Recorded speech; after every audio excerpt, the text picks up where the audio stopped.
At the burial of the late human rights activist Ken Wafula, leaders demanded that the government effects high court orders to restore TV transmission for KTN News, NTV, Citizen and Inooro TV.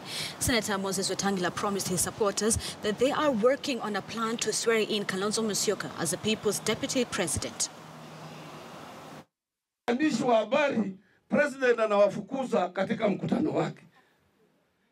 Jana koti imeamuru vyombo vya habari KTN News, NTV, Citizen sirudi sianze kufanya kazi. Paka sasa hawajafungua. Na hajajua the right to information is part of UN Declaration on Basic Human Rights.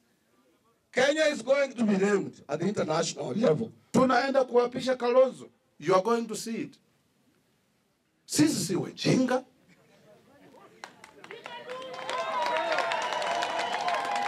We know exactly what we are doing. Na hatutakubali Jubilee to set our agenda. Our agenda is to liberate